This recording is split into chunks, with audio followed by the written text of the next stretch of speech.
Kareem sat in the fourth chair from the left in a fluorescent-lit boardroom, the same chair he always chose because it was close enough to look engaged, but far enough to avoid being called on first. His manager, a man named Derek, who smiled like a car salesman and managed like a prison warden, had just taken credit for Kareem's entire quarterly report. Word for word. Slide for slide. Kareem watched it happen in real time, his own graphs projected on the wall behind someone else's name, and he did absolutely nothing. He smiled. He nodded. He told himself what he always told himself. Just be easy to work with, just be likable, and eventually the right people will notice. After the meeting, a junior developer pulled him aside and whispered, "Dude, that was your work." Kareem shrugged and said, "It's fine. We're a team." But it wasn't fine. And they both knew it. 6,000 kilometers away, in a small apartment with yellow walls and a window that didn't fully close, a woman named Myrna sat cross-legged on her bed staring at a job offer on her laptop screen. It was a senior marketing role at a tech startup, nearly double her current salary, with equity options and a relocation package. She should have been thrilled. Instead, she felt nauseous.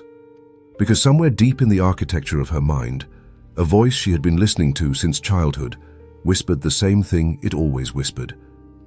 People who chase money become monsters. Her mother used to point at luxury cars on television and say, "See that? That's what happens when you sell your soul." Myrna closed the laptop without responding to the offer. She told herself she was being principled. She told herself she was protecting her integrity. But the truth was simpler and uglier. She was terrified that success would turn her into the kind of person she had been taught to despise. And then there was Cosmo. Cosmo was the kind of person who made polite people deeply uncomfortable. At a dinner party 3 weeks ago, a mutual friend made a joke at Cosmo's expense, something about his accent, delivered with just enough of a smile to qualify as, "Just kidding." The table laughed. Cosmo did not. He put his fork down, looked the man directly in the eyes and said, "That wasn't funny. Don't do that again." The table went silent. The air turned to concrete. And then, 15 seconds later, Cosmo picked his fork back up, asked someone to pass the bread, and continued eating as if the entire exchange had never happened.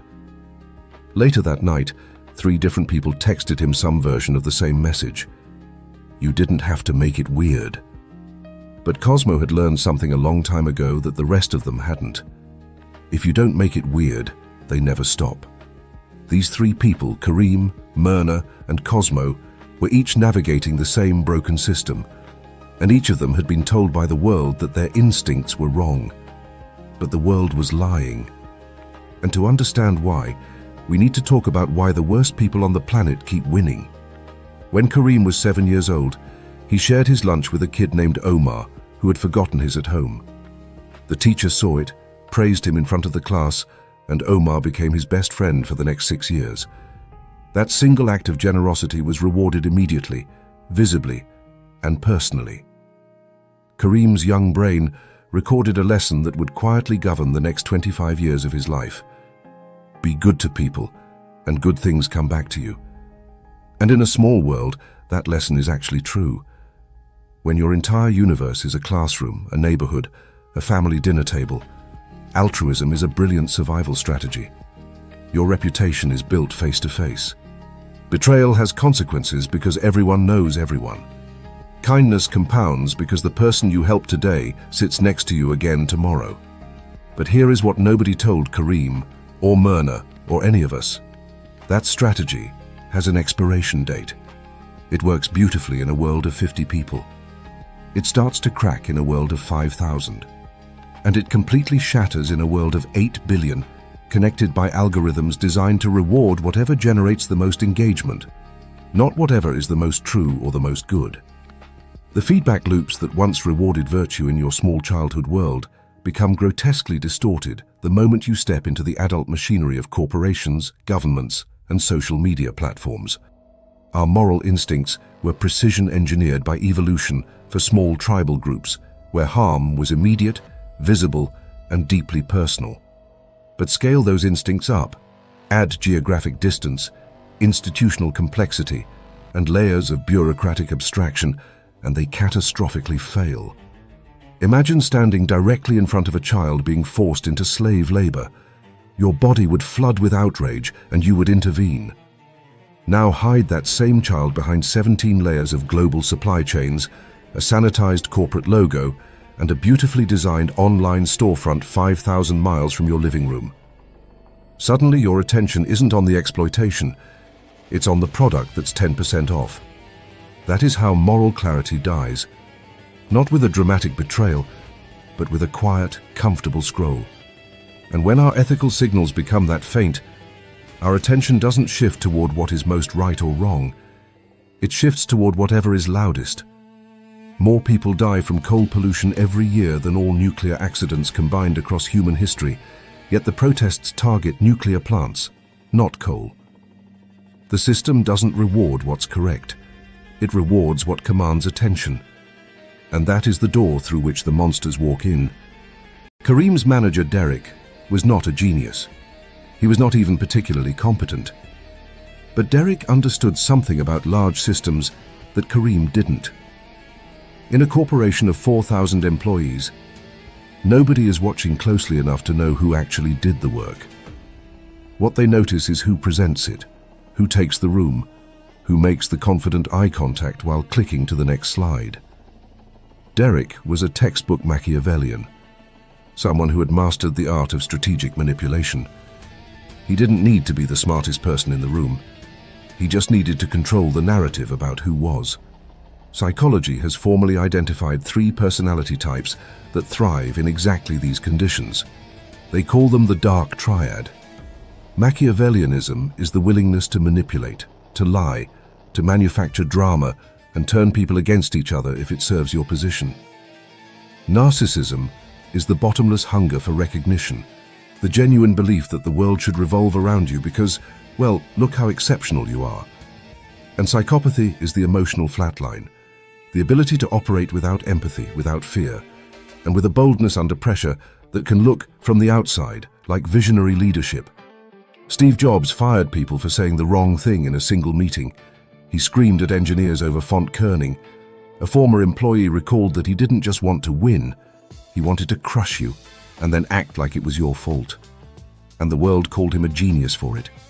Because in a system large enough, cruelty that produces results gets rebranded as high standards.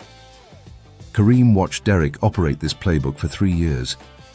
And every time Kareem told himself, just be likable, just be a team player, Derek climbed another rung. Not because Derek was better, but because Derek was louder. Myrna's mother grew up in a household where money was a source of shame. Her grandfather had borrowed from the wrong people, lost everything, and spent the rest of his life warning his children that wealth was a trap set by the morally bankrupt. That belief traveled through the generations like a genetic mutation, invisible but powerful, until it landed in Myrna's nervous system as a deep, physical revulsion toward financial ambition. Every time she saw a headline about a billionaire evading taxes or a CEO exploiting workers, her mother's voice activated like an alarm. See? That's what money does to people. And Myrna wasn't entirely wrong. Some wealthy people are genuinely corrupt. But here is the cognitive trap she fell into. The same trap that keeps millions of good people financially paralyzed. She was only seeing the loud, visible villains, the fraudulent CEO who makes the front page, the tech mogul who gets hauled before Congress, the influencer flaunting blood diamonds. What she never saw were the millions of quietly wealthy people who built their success through genuine value, hard work, and integrity. Because those people don't make headlines. They don't generate outrage. They don't trend. This is called survivorship bias. And it is one of the most dangerous cognitive distortions a human being can carry. Myrna had built an entire worldview on an incomplete data set. She had confused the loudest examples of wealth with the only examples of wealth. And that confusion had cost her years of financial growth, career advancement, and personal freedom. Staying poor wasn't a moral stance. It was a prison she had built for herself out of someone else's fear. But here is the part of the story that should genuinely frighten you. Even among the rare few who do win by wielding dark triad traits, the victory is rotting from the inside. Elizabeth Holmes convinced Stanford professors, former presidents and billion-dollar investors that she had invented a device that could run hundreds of medical tests from a single drop of blood. She faked demonstrations. She fabricated clinical data. She threatened employees who questioned her with legal annihilation. And for 12 years, it worked. Until a single journalist pulled the thread and the entire empire collapsed into criminal charges and a prison sentence. What Holmes's story reveals is not just that fraud gets caught. It reveals something far more disturbing about what happens to the human mind when you systematically train yourself to ignore guilt. Psychologist Steve Stuart Williams explains that guilt is not just an unpleasant emotion. It is your brain's internal alarm system, the biological siren that screams when you are approaching the edge of self-destruction. When dark triad personalities silence that alarm, they don't become stronger. They become blind. There is no feedback loop, no course correction, no learning from mistakes. Because if you never feel that you did something wrong, you never adjust your trajectory, and you fly straight into the mountain at full speed while genuinely believing you are ascending. Holmes couldn't distinguish her own lies from reality by the end. That is not power. That is a person who disconnected their own smoke detector and then acted surprised when the house burned down. And when the guilt finally does return, and it always returns, it doesn't come alone. It brings compound interest, shame, fear, regret, and a suffocating loneliness that no amount of money, status, or followers can fix. Now let's go back to that dinner party. Cosmo, fork down, eyes locked. 15 seconds of silence that felt like 15 minutes. Everyone at that table thought he overreacted. Everyone texted him afterward to say he made it weird. But here is what none of them understood. Cosmo had spent the first 20 years of his life being exactly like Kareem. Quiet, agreeable, swallowing insults with a smile because confrontation felt dangerous and approval felt safe. And it nearly destroyed him. Not dramatically, not cinematically, but slowly, in the way that water erodes stone. He woke up one morning at 32 and realized that he had spent his entire adult life being palatable to people who wouldn't cross the street to help him. So he made a decision. He would say the uncomfortable thing. He would name the disrespect when it happened, not an hour later, not in a passive-aggressive text, but right there, in the moment, to the person's face. And then, and this is the part everyone missed, he would let it go. Completely. No grudge, no lingering resentment, no dramatic exit. Just the truth, delivered clearly, and then back to dinner. People called him aggressive. People called him confrontational. But something strange started happening. The people who mattered, the ones with actual integrity, started respecting him more. And the people who didn't matter, the ones who needed everyone around them to be compliant and quiet, started avoiding him. Which was exactly the point. Cosmo had accidentally discovered what neuroscience has formally documented. Our brains subconsciously assign leadership and competence to whoever commands the most airtime in a group. Not whoever has the best ideas, but whoever risks the most ideas and speaks with the most conviction. Staying silent to avoid being wrong is how you become invisible. Speaking up, even imperfectly, even at the cost of making it weird, is how you get seen, remembered, and respected. Isaac Newton spent 30 years obsessively pursuing alchemy, a complete pseudoscience. He wrote over 1 million words on it, and nobody remembers or cares, because his few genuinely brilliant ideas were so world-changing that everything else became irrelevant. One great idea erases 1,000 bad ones, but you will never find your great idea if you never open your mouth. Kareem eventually left that company. Not in a blaze of glory, but quietly, the way he did everything. Except this time the quiet was different. It wasn't compliance. It was clarity. He had finally understood that wanting everyone to like you is itself a subtle form of narcissism, another way of making everything about yourself, your comfort, your image, your desperate need to feel safe. He stopped performing likability and started practicing something harder and more honest, being willing to be disliked for the right reasons. Myrna eventually accepted a version of that job offer, not the original one. She had let that window close, but a similar one, 2 years later, after she had done the painful work of separating her mother's fear from her own values. She learned to replace reactive empathy with strategic compassion, the ability to hold two truths simultaneously.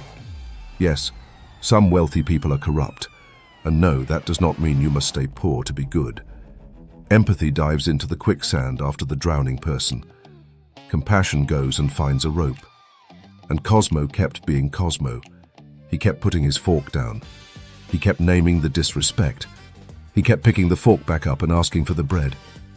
And slowly the people around him stopped testing him, not because they feared him, but because they understood that he was someone who would always tell you the truth.